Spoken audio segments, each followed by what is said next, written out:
आपके फॉलोअर्स में रवीना टंडन भी है एक, तो जब आप आए कितनी मुस्कुराहट आई खान साहब आपके। आप पटना से हैं ना? हाँ। हमें भी पटना पसंद है। बताइए आपके पीछे पड़ा कोई क्रेजी फैन ऐसा? आजकल के फैंस जैसे आप में से कितने लोग हैं जो बहुत एक्साइटेड हैं आज के सेशन को लेकर के? तो अब मैं जैसे ही आपको नाम बताऊंगा उनका जो हमारे आज के गेस्ट हैं, तो आपका जो एक्साइटमेंट लेवल है वो और बढ़ जाएगा।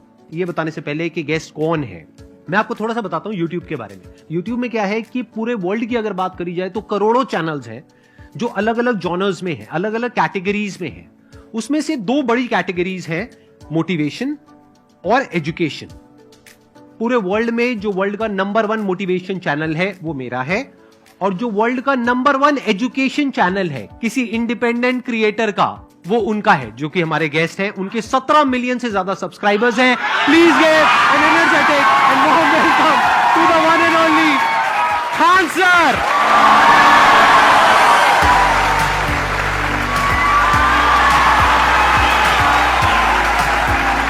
क्या हाल चाल जी, कैसे हैं आप?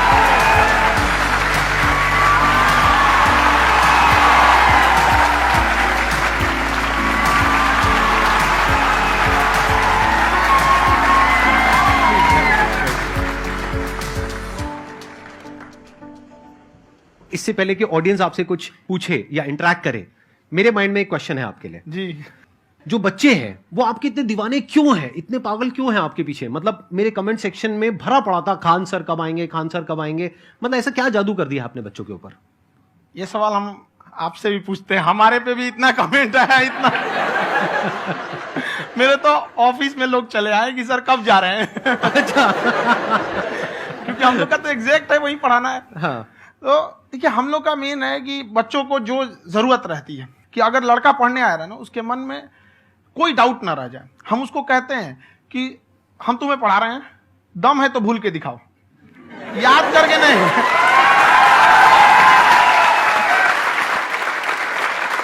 प्लस आप जिस प्राइस पॉइंट पे पढ़ा रहे हैं, आई थिंक वो सबसे कम है, वो बहुत ही कम है। सर, ये जो फीस का कल्चर है, ये हमारा इंडियन कल्चर नहीं है।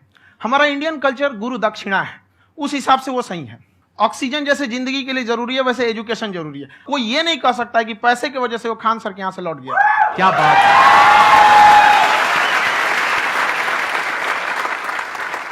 मैंने देखा कि आपका ये जो चैनल है कि ये पिछले 3 साल के अंदर अंदर ही ग्रो किया है। हमको जब चैनल शुरू हुआ तो एक दिन में हम 4-5 वीडियो बनाए। एक हमको कुछ आता, आज भी नहीं आता इतना, तो हम देख के कैमरा उमरा तो हम कंफ्यूज हो गए, बाप रे। तो हम एक ही दिन में वीडियो शूट किया, पढ़ाने वाला टॉपिक था हमको। उसके बाद कभी वीडियो नहीं, 6-7 वीडियो एक ही बार शूट कर लिए। और एक जो थे जिनका कैमरा वगैरह था, मेरे पास कैमरे भी नहीं थे उस टाइम, और कैमरा 35,000 का था, तो 6 महीना इसी में लग गया, जो 35,000 इसी में फंस जाएगा। तो उनके कैमरे से शूट किए, उन्होंने कोई चार्ज लिया, उसके बाद हम छोड़ ही दिए। लॉकडाउन लगा, तब हम कहें आप कैसे पढ़ाएंगे, वो तो 1 दिन 2 दिन करते करते अचानक लंबा हो गया। तब हमको याद आया कि ओहो, मेरा एक चैनल भी है वहां पे। तो उस समय उस पर लगभग 30,000 सब्सक्राइबर हो चुके थे। तो जैसे लॉकडाउन लगा तो उस पर पढ़ाना चालू किया, और पता नहीं क्या लोगों को पढ़ाई में इतना इंटरेस्ट आ गया कि आपका स्टाइल ऐसा है थोड़ा सा, आप आई थिंक पढ़ाई के साथ साथ में जो बीच बीच में आप थोड़ा बहुत छोड़ते रहते हैं ना, मतलब जो एंटरटेनमेंट चलता रहता है। ये बात हम देखिए, जब हम गुलाम थे ना, तो अंग्रेजों ने एक चाल चला था कि भारत को हम फिजिकली गुलाम रखेंगे 100-200 साल, मेंटली 1000 साल कर देंगे। उन्होंने पढ़ाई का मॉडल चेंज कर दिया। उन्होंने ऐसा डिजाइन किया कि टीचर की रिस्पॉन्सिबिलिटी है वो पढ़ा के चला जाए। टीचर की रिस्पॉन्सिबिलिटी यहां खत्म नहीं हो जाती।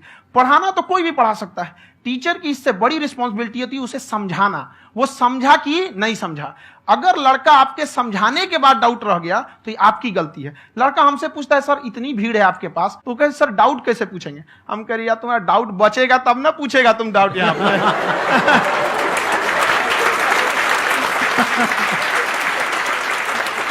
कॉन्फिडेंस नेक्स्ट लेवल है खान सर का, मानना पड़ेगा। और शायद यही वजह है इनकी जो ग्रोथ है उसका। किसी ने शायद सपने में भी नहीं सोचा होगा कि पिछले 2 साल के अंदर अंदर जो आपके चैनल की ग्रोथ हुई है, जैसे आप खुद ही बता रहे हैं कि लॉकडाउन के टाइम पे आपके 30,000 के करीब सब्सक्राइबर्स थे, आज की डेट में 17 मिलियन है। और मेरा एक क्वेश्चन और है, इससे पहले कि ऑडियंस में से आपसे कोई क्वेश्चन पूछे, कि कई बार आप ऐसे भी टॉपिक्स टच करते हैं जो थोड़े से कंट्रोवर्शियल हैं या थोड़े से सेंसिटिव हैं, जिसके ऊपर बात करने की हिम्मत आई थिंक बहुत ही कम लोगों में है। तो आपको कभी ये नहीं लगता है कि कहीं ज्यादा तो नहीं हो रहा है, इसको थोड़ा रोक देते हैं, थोड़ा कम कर देते हैं, क्योंकि कोई लाइन ही नहीं है वैसे तो बोलने को, तो आप कुछ भी बोल दो, कितना भी बोल दो। हुई है कंट्रोवर्सी बहुत बार। एक्चुअली बचपन से हमको फौज में जाना था, और फौज वालों के लिए ये सब मायने नहीं रखता, उसको करना है मतलब करना है, तुम सामने कुछ भी रहो, डजेंट मैटर।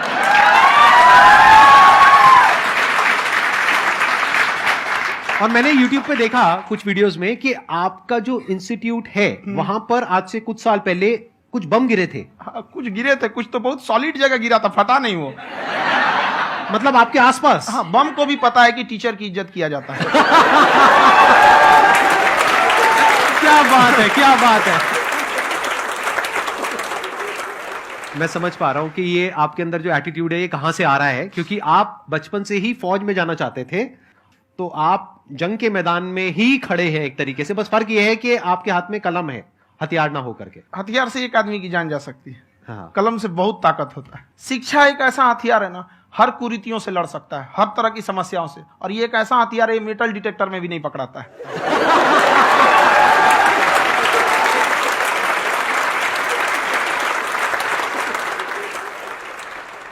मेरा क्वेश्चन ये है कि अभी प्राइवेट ऑर्गेनाइजेशंस में पीटने का, पनिशमेंट का ये सिस्टम जो है खत्म हो गया है। हम आपके वीडियो में देखे हैं सर कि आप एक बड़ा सा रोल रखे रहते हैं, पुलिस है ना? वाला लाठी है वो, अब पुलिस वाला लाठी है, और स्टेज पे बुला के बच्चों को उसी से धुनाई शुरू कर देते हैं मस्त एकदम से, है ना?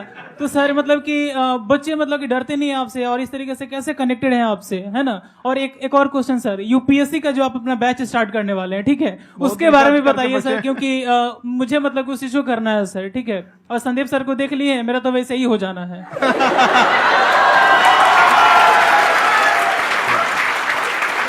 क्या हो जाना है? मेरा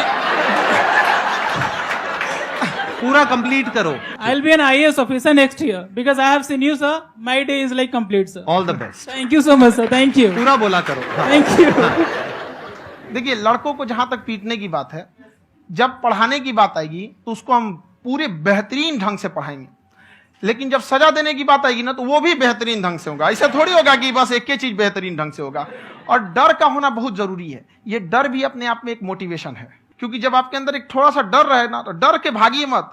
एक ऐसा डर जिसको आप लगे कि नहीं नहीं थोड़ा सा और करने की जरूरत है, फिर तो ये हम इसको क्रॉस कर जाएंगे यहाँ पर। तो लड़कों के अंदर ये डर बनाना भी जरूरी रहता है। और रही बात यूपीएससी वाले की, जो आपने बोला, बहुत सारे लड़के वेट कर रहे हैं यूपीएससी की, क्योंकि 2-2.5 लाख फीस सारे लोग एफोर्ड नहीं कर सकते। और हमारा वही रहता है, हम तो ज्यादातर हमारे स्टूडेंट देखेंगे तो किसी के रिक्शा वाला, सब्जी वाला, यही लोग, इनको तो 2.5 लाख रुपए, इनके पास पूरी संपत्ति नहीं होती है, फीस कहां से भरेंगे वहां पे, उसके बाद रहेंगे कहां से? तो ऑल ओवर इंडिया से, कश्मीर से कन्याकुमारी तक, गरीब से गरीब भी लड़का उसको पढ़ सकता है। यही कुछ 1000 रुपये मंथली, 12-14 हजार साल का पड़ेगा, खत्म हो जाएगा इतना में।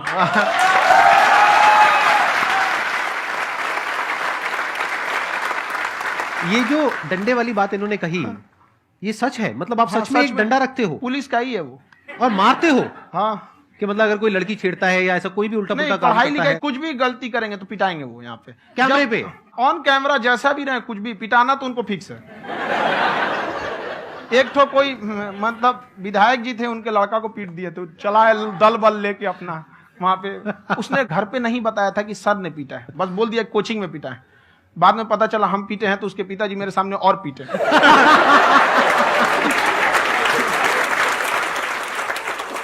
सर, आपका सबसे बड़ा डर क्या है, आप दोनों का? फौजी को डरे नहीं लगता है, बाकी अफसर से पूछिए। आज के सेशन से पहले कोई डर नहीं था, लेकिन अब मुझे इनकी डंडे वाली कहानियां सुन करके डर लग रहा है कि कहीं मैंने गलती से कुछ बोल दिया अरे ऐसा और नहीं। इन्होंने कहीं पीछे कुछ रखा हुआ है, और यही आ करके अगर इन्होंने मेरी पिटाई कर दी तो बहुत बुरा हो जाएगा। तो इसलिए हमको थोड़ा डर लग रहा है।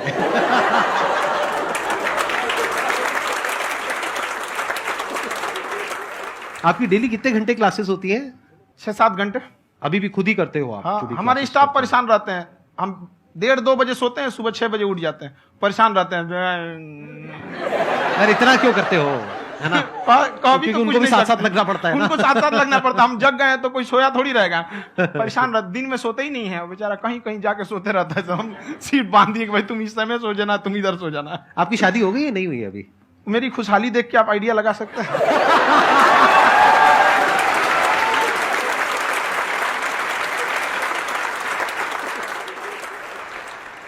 First of all I would like to say sir thank you so much to you and to your team कि आपने मुझे यहाँ आने का मौका दिया। एंड सर अब तक मैंने आपको सिर्फ फ़ोन या लैपटॉप में ही देखा है दोनों को, आज फर्स्ट टाइम लाइव देख रही हूँ तो बहुत अच्छा लग रहा है। तो मेरा क्वेश्चन ये है सर आपसे, जब हम लाइफ में कोई डिसीज़न लेते हैं कि हमें ये पर्टिकुलर चीज़ करनी है, और क्योंकि हम डिसीज़न लेते हैं तो हमारी आदत है कि पहले हम 4 लोगों से पूछते हैं कि तू बता तेरी क्या राय है, तू बता तेरी क्या राय है। तो उनमें से अगर कोई हमें कह देता है कि ये बेकार डिसीज़न है मत कर, तो हमारा माइंड कहीं ना कहीं डाइवर्ट होने लगता है और उसकी वजह से हम अपना डिसीज़न चेंज कर देते हैं। तो मेरा क्वेश्चन ये है कि कैसे हम अपने डिसीज़न पे स्टिक रहे, कैसे हम जो दूसरे के ओपिनियन है उनको अफेक्ट ना होने दें अपने ऊपर। दूसरे से सलाह लेने से पहले एक बार खुद उस पर रिसर्च कर लेना चाहिए, ताकि आप सामने वाला क्या सलाह दे रहा है आपको समझ में आना चाहिए। यहाँ पर ऐसा नहीं है कि कई बार ऐसे होते हैं कि दूसरे वाले को एक्सपीरियंस होता है, तो अगर आपको पहले से आइडिया है, उसके बारे में आप बेहतरीन ढंग से रिसर्च किए हैं कि क्या इसमें प्लस पॉइंट है क्या निगेटिव है, उसके बाद आप किसी से सलाह लेने जाइए। ये नहीं कि मन में आया सीधे बताओ गड़बड़ा जाएगा। तो वहाँ पे पहले आपको R&D करना पड़ता है, समझ में आया कि नहीं। और जिंदगी हो या गाड़ी, जीतेगा वही जो टाइम पे गियर चेंज कर रहा है। तो डिसीजन चेंज करना बहुत ज्यादा गलत नहीं है। इन्होंने बहुत अच्छी बात कही है और मैं इसी बात में थोड़ा सा और ऐड ऑन करूंगा कि ये जो आपने कहा ना कि अपने डिसीजन पे स्टिक कैसे रहें, ये कोई अच्छी क्वालिटी नहीं है, क्योंकि टाइम टू टाइम आपको अपने डिसीजंस को चेंज करना होता है। जैसे आपने 4 लोगों से डिस्कस किया, कोई इंसान कुछ पॉजिटिव बोल रहा है, कोई नेगेटिव बोल रहा है, उससे फर्क नहीं पड़ना चाहिए। डिपेंड ये करता है कि वो जो बोल रहा है उसका बेसिस क्या है, क्या वो किसी नॉलेज या एक्सपीरियंस के बेस पे बोल रहा है या ऐसे ही कुछ भी बोल रहा है। ऐसे ही बोल रहा है तो फिर उसकी बात पे ध्यान क्यों दे रहे हो। अगर किसी नॉलेज या एक्सपीरियंस के बेस पे बोल रहा है, फिर चाहे वो पॉजिटिव बोल रहा है चाहे नेगेटिव बोल रहा है, दोनों ही मायने रखता है। उसके बाद में रिसर्च करनी है और फिर रिसर्च करने के बाद में फाइनल डिसीजन अपना खुद का होना चाहिए। अब वो डिसीजन उससे अलग भी हो सकता है जो आपने पहले लिया था, और वो सेम भी हो सकता है। सर मेरा क्वेश्चन दोनों से है आपसे, how to deal procrastination and laziness. हमारा ब्रेन है ना, ये बहुत आलसी टाइप का, इसको आराम खोजना पसंद है। अब थोड़ा सा भी आप इसको आराम की ओर लेके चले गए ना तो फिर उधर ही रहेगा। आप सोचेंगे 10 मिनट आराम कर लेते हैं ना, तो 10 मिनट 2 घंटा बना देगा। उसको टॉर्चर कीजिए, चल 10 मिनट बाद में। उसको आप उस पर हावी में, वो कह रहा है कि हमको आराम चाहिए, आपको हाँ आराम मिलेगा, पहले काम फिर मिलेगा आराम। तो आप उसके हिसाब से मत चल। आपका मन कर रहा है थोड़ा सा देख लेते हैं, कोई नोटिफिकेशन आया, आप कोई काम कर रहे हैं, क्यों पहले काम कर लीजिए, बाद में देखिएगा ना नोटिफिकेशन। आप हावी मत होने दीजिए यहाँ पे। अगर आप 5 मिनट भी थोड़ा सा लूज पड़े ना, थोड़ा सा कमर सीधा कर लेते हैं, 2 घंटा बर्बाद कर दिया आपको। हावी मत होने दीजिएगा उसको अपने ऊपर। प्रोक्रेस्टिनेशन को तोड़ने का एक ही तरीका है, सबसे छोटे लेवल पे ले जा करके उस गोल को तोड़ दो। यानी वो गोल बहुत बड़ा है, उसको ब्रेक डाउन करो, उसके सबसे पहले स्टेप पे आ जाओ कि उसको अचीव करने का सबसे पहला स्टेप क्या है। जैसे गाड़ी चलाना सीखना है, उसका सबसे पहला स्टेप क्या है। अगर घर में कोई नहीं है सिखाने वाला या सिखाने वाली, तो बाहर जा करके जो गाड़ी का ड्राइविंग स्कूल है उधर जा करके पैसे दे दो। अब फंस गए ना तो फंसा दो अपने आप को। दिमाग ये लगाओ कि अपने आप को कैसे फंसाया जाए। जब हम फंस जाते हैं ना तो फिर हमको वो काम करना ही पड़ता है। Then there is no looking back. जब तक आप सोच रहे हो तब तक सोच रहे हो, उसको बोलते हैं पैरालिसिस ऑफ एनालिसिस, कि आप सोचते चले जा रहे हो अपने माइंड में, मैं ये करूंगा वो करूंगा वो करूंगा वो करूंगा, और प्रोक्रेस्टिनेट हो रहा है, वो चीज टलती चली जा रही है। तो उसको छोटे से छोटे लेवल पे ब्रेक डाउन करके उसको कर दो, दैट इज नंबर 1। और जैसे ही करना शुरू करते हो, कोशिश करो कि उसको जब तक कि आप सही से नहीं कर लेते हो उसको छोड़ना नहीं है, तो आपकी लेजीनेस भी खत्म हो जाएगी। कई लोगों को तो हमने देखा है जो सप्ताह में कुछ भी नहीं करता, वो भी संडे को आराम कर रहा है।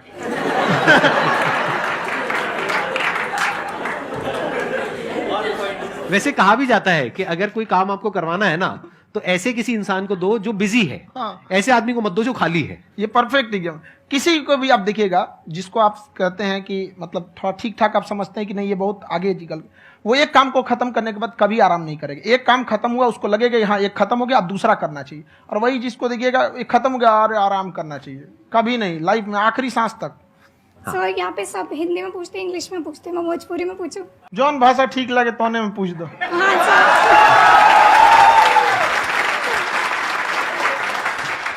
सर ये पूछे के चाहते नहीं कि जैसे हमने के पढ़ाई करी नहीं सर, तो कभी कभी डेली टारगेट्स जो होला वो कंप्लीट ना होला।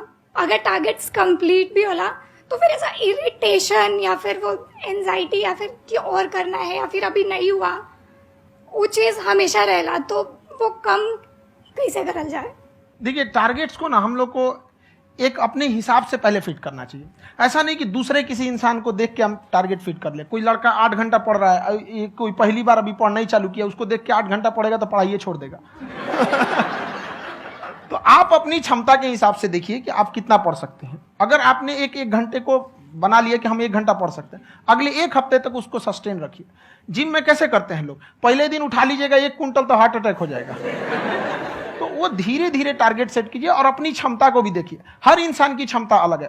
कंगारू को देख के हाथी छलांग मारेगा, पैर तोड़ के बैठ जाएगा।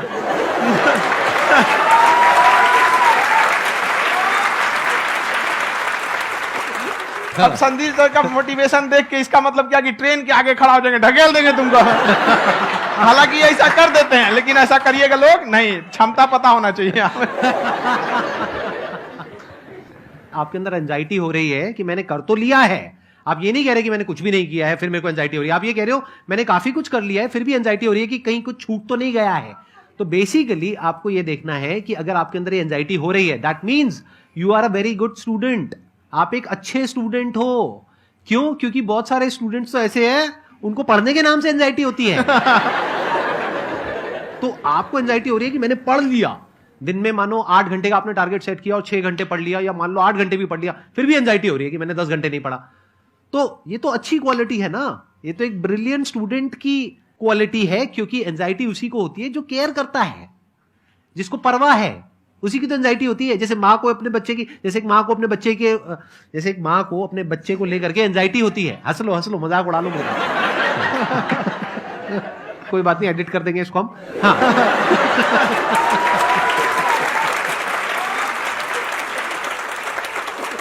जैसे एक माँ है, उसको अपने बच्चे को लेकर के एंजाइटी होती है, थोड़ी सी भी तबीयत खराब हो जाए उसको एंजाइटी होती है, चाहे बच्चा ठीक भी है, डॉक्टर को नहीं होती है। क्यों? क्योंकि माँ को उस बच्चे से प्यार है। तो दैट मीन्स कि आप अपनी पढ़ाई को लेकर के सीरियस हो, इस वजह से आपके अंदर एंजाइटी हो रही है, विच इज नॉर्मल। जहां पर प्यार मोहब्बत होती है वहां पर थोड़ी बहुत एंजाइटी तो होती ही है ना। समझ रहे हो ना मैं क्या कहना चाह रहा हूं? आप लोग समझ रहे हो ना मैं कहां जा रहा हूं? जब वो किसी और से बात करती है तो एंजाइटी होती है ना।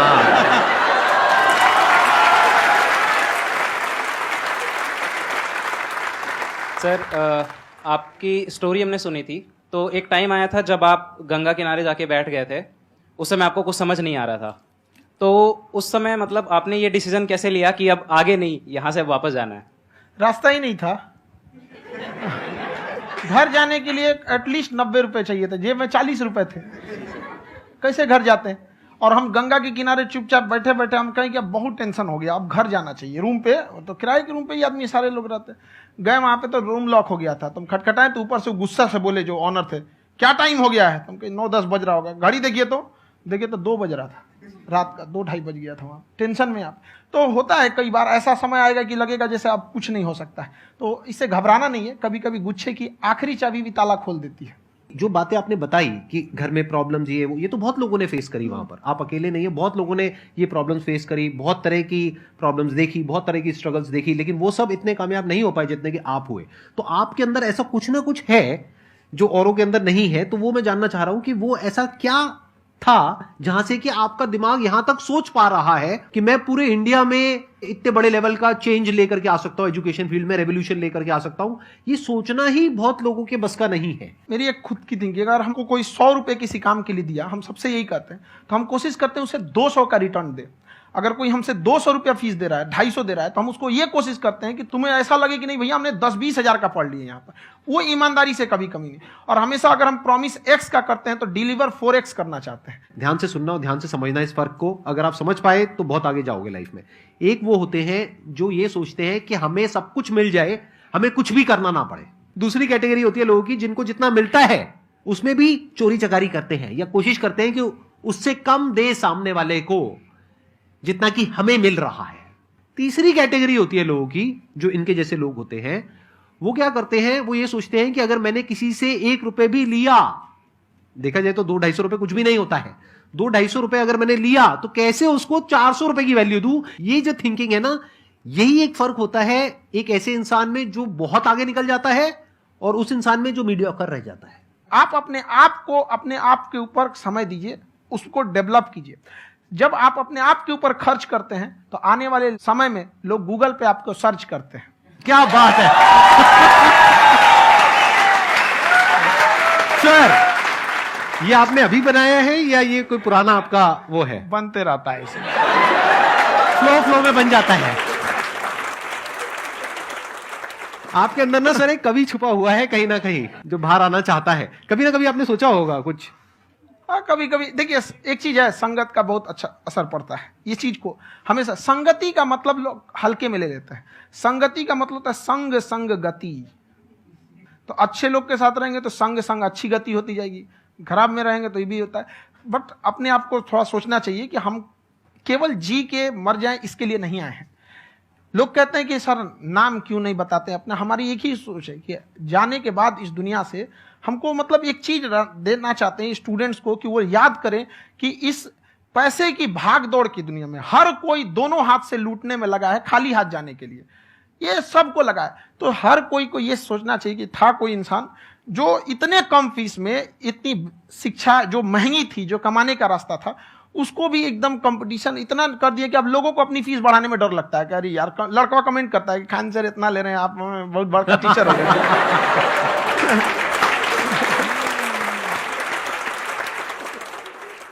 खान सर की एक क्लिप है, ये समय और समझदारी में बहुत फर्क होता है।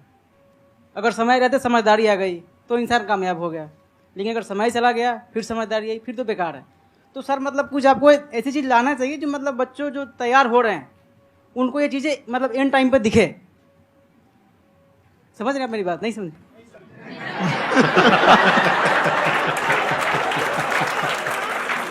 यही होता है सर का मोटिवेशन ज्यादा हो जाता है।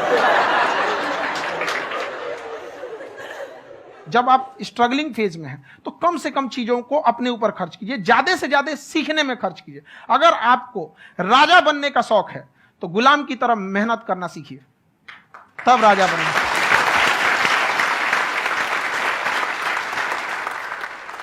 ये दुख, ये दर्द, ये सब तेरे अंदर है।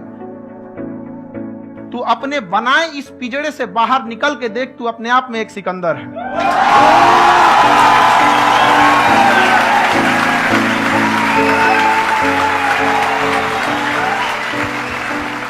Thank you so much sir for coming. बहुत मजा आया मेरे को आपके साथ में इंटरेक्ट करके। आई एम श्योर आप लोगों को भी बहुत मजा आया होगा।